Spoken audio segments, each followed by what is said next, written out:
ஸ்ரீவில்லிபுத்தூர். இந்த பெயரை உச்சரித்தாலே தமிழ் ஆன்மீக வரலாற்றில் ஒரு தனித்துவமான அதிர்வு ஏற்படும். விருதுநகர் மாவட்டத்தில் அமைந்துள்ள இந்த திருத்தலம் வெறும் ஒரு ஊராக அல்ல, வைணவ சமயத்தின் உயிராகவும் பெண் பக்தியின் உச்சமாகவும் விளங்குகிறது. 108 திவ்ய தேசங்களில் ஒன்றான ஸ்ரீவில்லிபுத்தூர் ஆண்டாள் கோவில், பெரியாழ்வார் மற்றும் ஆண்டாள் ஆகிய இரு ஆழ்வார்களின் பக்தியும் வாழ்வும் ஒன்றாக சங்கமிக்கும் புனித தலமாகும். இங்கு பெருமாள் வடபத்திர சயன பெருமாளாக அருள்பாலிக்கிறார். இந்த கோவிலின் வரலாறு, ஆண்டாள் வாழ்க்கை, வடபத்திர சயன பெருமாளின் தத்துவ ரகசியம், திருப்பாவையின் ஆன்மீக அர்த்தம் அனைத்தையும் டீட்டெயிலா இந்த வீடியோவில் பார்ப்போம். கடைசி வர வீடியோவை தவற விடாதீங்க. ஸ்ரீவில்லிபுத்தூர் ஆண்டாள் கோவில் 4000 திவ்ய பிரபந்தத்தில் ஆழ்வார்களால் மங்களாசாசனம் செய்த 108 திவ்ய தேசங்களில் ஒன்றாகும். பெரியாழ்வார் மற்றும் திருமங்கை ஆழ்வார் பாடிய பாசுரங்கள் இந்த தலத்தின் தெய்வீக மகிமையை எடுத்துரைக்கின்றன.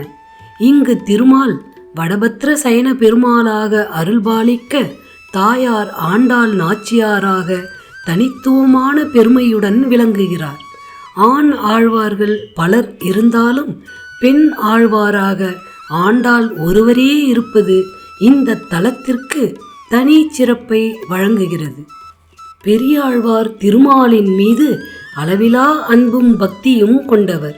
தினமும் பூமாலை கட்டி பெருமாளுக்கு சமர்ப்பிக்கும் கைங்கரியத்தை தன் வாழ்வின் நோக்கமாக கொண்டவர். பெருமாளின் நலனுக்காக பல்லாண்டு பல்லாண்டு என பாடி தெய்வத்தையே வாழ்த்திய பெருமை பெரியாழ்வாருக்கே உரியது. அவர் வாழ்ந்ததும் பணியாற்றியதும் இந்த ஸ்ரீவில்லிபுத்தூர் தான். ஒரு நாள் பெரியாழ்வார் தன் இல்லத்தருகே இருந்த துளசி தோட்டத்தில் ஒரு பெண் குழந்தையை கண்டுபிடிக்கிறார். அந்த குழந்தை சாதாரண குழந்தையல்ல, பூதேவியின் அம்சமாக பூமியில் அவதரித்தவள். அந்த குழந்தைக்கு கோதை என பெயர் சூட்டப்பட்டு பெரியாழ்வாரால் அன்போடு வளர்க்கப்படுகிறார். சிறு வயதிலிருந்தே திருமாலின் மீது ஆழ்ந்த பக்தி கொண்ட கோதை உலகிலான ஆசைகளை துறந்து இறைவனையே தன் வாழ்வின் துணையாக ஏற்றுக்கொண்டாள். பெரியாழ்வார் பெருமாளுக்காக கட்டிய மாலையை ஆண்டாள் மறைவாக அணிந்து பார்த்துவிட்டு மீண்டும் வைப்பாள். ஒரு நாள் இந்த விஷயம் தெரிந்தபோது பெரியாழ்வார் மனமுடைந்து போகிறார்.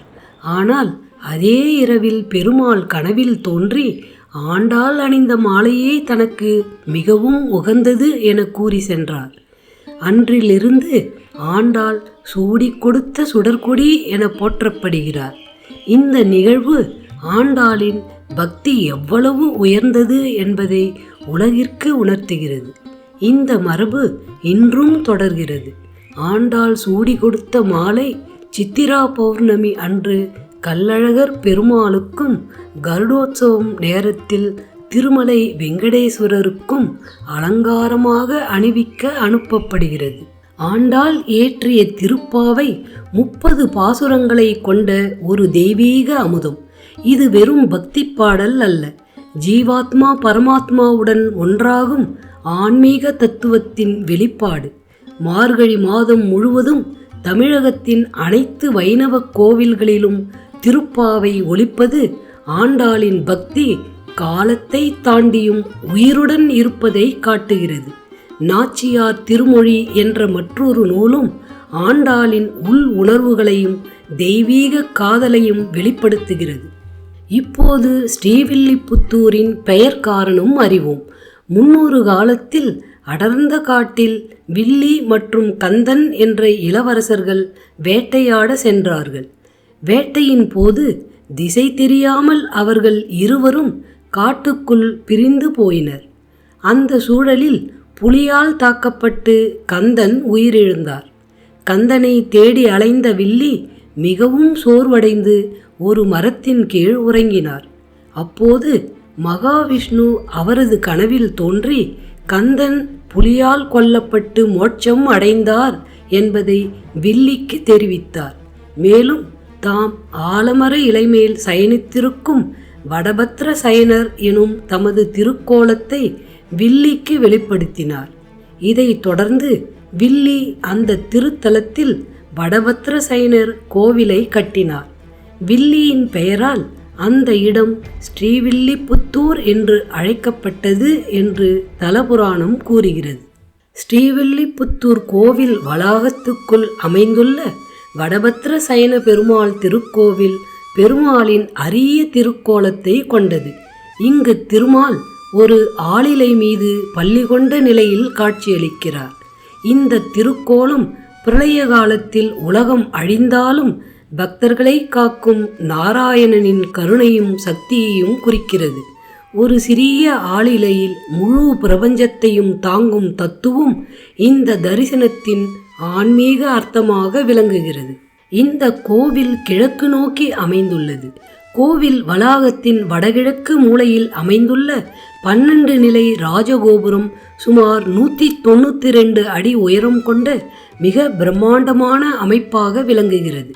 இந்த கோபுரமே தமிழ்நாடு அரசின் மாநில சின்னமாக பயன்படுத்துவது குறிப்பிடத்தக்கது. உயர்ந்து நிற்கும் இந்த கோபுரம் தமிழகத்தின் ஆன்மீக மரபையும் கோவிலின் கலையின் பெருமையையும் உலகிற்கு அறிவிக்கிறது. ராஜகோபுரத்தை கடந்து உள்ளே சென்றவுடன் இடதுபுறத்தில் கூரத்தாழ்வார் சன்னதி அமைந்துள்ளது. 2ஆம் நிலை நுழைவாயிலை தாண்டிய பின் பெரியாழ்வார், ராமானுஜர், நம்மாழ்வார் ஆகியோரின் சன்னதிகள் உள்ளன. இதில் பெரியாழ்வார் சன்னதியில் பலிபீடமும் கொடிமரமும் அமைந்துள்ளது. மூலக்கோவிலின் முன்புறம் பலிபீடம் மற்றும் கருடன் அமைந்துள்ளன. தரைதளத்தில் உள்ள கருவறையில் ஸ்ரீ லட்சுமி நரசிம்மர் அருள்பாலிக்கிறார். கருவறை நுழைவாயிலில் துவார பாலகர்கள் நிற்கின்றனர். மேல்தளம் முழுவதும் ஸ்ரீ வடபத்ர சயனர் பெருமாளுக்கு அர்ப்பணிக்கப்பட்டுள்ளது. கருவறைக்குள் வடபத்ர சயனர் சயனகோலத்தில் காட்சியளிக்கிறார். அவரது திருவடிகளில் ஸ்ரீதேவி, பூதேவி, மார்கண்டேய முனிவர், வில்லி மற்றும் கந்தன் ஆகியோர் உள்ளனர். அவரது திருத்தலையின் அருகில் பிருகு முனிவர் நிற்கிறார். மேலும் ஒரு முனிவர் அவரது திருவடிகளின் அருகில் காணப்படுகிறார். பிருகு முனிவரின் பின்னால் விஷ்ணு கிருஷ்ண அவதாரத்தில் பாலகனாக ஆலமர இலைமேல் சயனித்ததாக கூறப்படும் வடபத்திரம், அதாவது அரசமர இலை உள்ள அரசமரம் காணப்படுகிறது. சுற்றிலும் தும்புரு, நாரதர், சனத்குமாரர்கள், கிண்ணர மிதுனம், சூரியன், சந்திரன் ஆகிய பஞ்சமூர்த்திகளின் திருவுருவங்கள் அமைந்துள்ளன. மேலும் இந்த திருக்கோவிலில் கருடன், சேனை முதலியார், லட்சுமி வராகர், தசாவதார சன்னதி, ஆழ்வார்கள் மற்றும் ஆச்சாரியார்கள், சக்கரத்தாழ்வார் ஆகியோரின் சன்னதிகளும் அமைந்து இந்த தலம் வைணவ மரபின் மகத்துவத்தை வெளிப்படுத்துகிறது.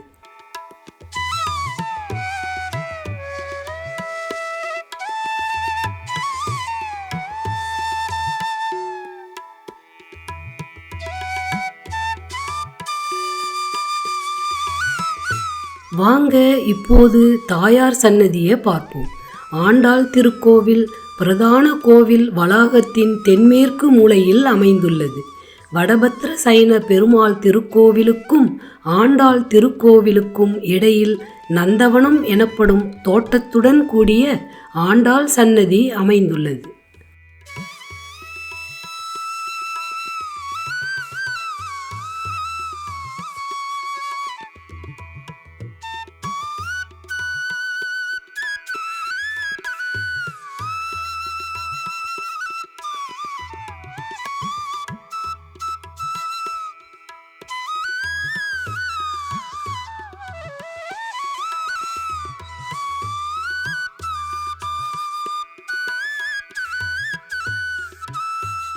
ஆண்டாள் திருக்கோவில் கிழக்கு நோக்கி அமைந்து முன்புறத்தில் ஒரு மண்டபமும் 5 நிலை ராஜகோபுரமும் கொண்டதாக விளங்குகிறது.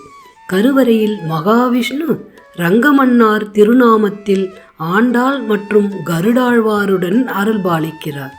கருவறை நுழைவாயிலில் துவாரபாலகர்கள் காவல் புரிகின்றனர். பிரகாரத்தில் சேனை முதலியார் மற்றும் லட்சுமி நாராயணர் ஆகியோரின் சன்னதிகள் அமைந்துள்ளன. ஸ்ரீவில்லிபுத்தூர் ஆண்டாள் கோவிலில் மிக முக்கியமாக கொண்டாடப்படும் திருவிழா ஆடிப்பூரமாகும். ஆண்டாள் பிறந்த நாளாக கருதப்படும் இந்த திருவிழாவில் ஆண்டாள் ரங்கநாதர் திருமணம் மிக சிறப்பாக நடத்தப்படுகிறது. தமிழகத்தின் பல பகுதிகளில் இருந்து ஆயிரக்கணக்கான பக்தர்கள் இந்த நாளில் வந்து தரிசனம் செய்வார்கள். இந்த திருக்கோவில் தினமும் காலை 6 மணி முதல் மதியம் 12 மணி வரை மற்றும் மாலை 5 மணி முதல் இரவு 9 மணி வரை பக்தர்களின் தரிசனத்திற்காக திறந்திருக்கும். ஸ்ரீவில்லிபுத்தூருக்கு அருகில் பார்க்க வேண்டிய தலங்கள் திருத்தங்களில் உள்ள 108 திவ்ய தேசங்களில் ஒன்றான நின்ற நாராயண பெருமாள் கோவில் மற்றும் சதுரகிரி மலையில் உள்ள சுந்தர மகாலிங்கம் சுவாமி கோவில் உள்ளது. நம்ம சேனல்ல 276 பாடல் பெற்ற ஸ்தலங்கள், 108 திவ்ய தேசங்கள் மற்றும் பல சிறப்பு வாய்ந்த கோவில்களின் வீடியோ பதிவு வரிசையா போட்டுட்டு வரும். அதனால நம்ம சேனலை சப்ஸ்கிரைப் பண்ணி வச்சுக்கோங்க. இந்த திருக்கோவில் ஸ்ரீவில்லிபுத்தூர் ரயில் நிலையத்தில் இருந்து சுமார் 2 கிலோமீட்டர் தொலைவில் அமைந்துள்ளது. அங்கிருந்து ஆட்டோ அல்லது பேருந்து மூலம் கோவிலை எளிதாக அடையலாம். ராஜபாளையத்திலிருந்து 12 கிலோமீட்டர், திருத்தங்கல் சிவகாசியிலிருந்து 21 கிலோமீட்டர், மதுரையிலிருந்து 77 கிலோமீட்டர் மற்றும் திருநெல்வேலியிலிருந்து 101 கிலோமீட்டர் தூரத்தில் அமைந்துள்ளது. இந்த அனைத்து இடங்களில் இருந்தும் ஸ்ரீவில்லிபுத்தூருக்கு அரசு மற்றும் தனியார் பேருந்து வசதிகள் எளிதாக கிடைக்கின்றன. சொந்த வாகனத்தில் வருபவர்களுக்கு மதுரை, விருதுநகர், ஸ்ரீவில்லிபுத்தூர் செல்லும் சாலையில் மிகவும் சீராகவும் பாதுகாப்பாகவும் வந்தடையலாம். ஸ்ரீவில்லிபுத்தூர் ஆண்டாள் கோவில் ஒரு சாதாரண திருக்கோவில் அல்ல, ஒரு பெண் பக்தியின் உச்சம், திருப்பாவையின் தத்துவம், வடபத்திர சயன பெருமாளின் அருள், இவை அனைத்தும் ஒரே தலத்தில் சங்கமிக்கின்றன. வாழ்க்கையில் ஒருமுறை என்றாலும் இந்த புனித தலத்தை தரிசிப்பது மனதிற்கு அமைதியும் ஆன்மாவிற்கு ஒளியும் அளிக்கும் அனுபவமாகும். இந்த வீடியோ உங்களுக்கு பிடித்திருந்தா மறக்காம ஒரு லைக் கொடுத்துடுங்க. உங்க நண்பர்கள், உறவினர்கள் என அனைவருக்கும் ஷேர் செய்யுங்க. இனிவரும் வீடியோக்களை தவற விடாம உடனுக்குடன் பார்க்க நம்ம சேனலை சப்ஸ்கிரைப் செய்துவிட்டு அந்த பெல் ஐக்கானையும் கிளிக் செய்யுங்க. உங்களுடைய கருத்துக்கள், அனுபவங்கள் அல்லது சந்தேகங்கள் எதுவாக இருந்தாலும் கீழே கமெண்ட்ஸில் பதிவிடுங்கள். அவன் அருளுடன் மீண்டும் ஒரு அற்புதமான புதிய ஆலயத்தில் சந்திப்போம். நன்றி, வணக்கம்.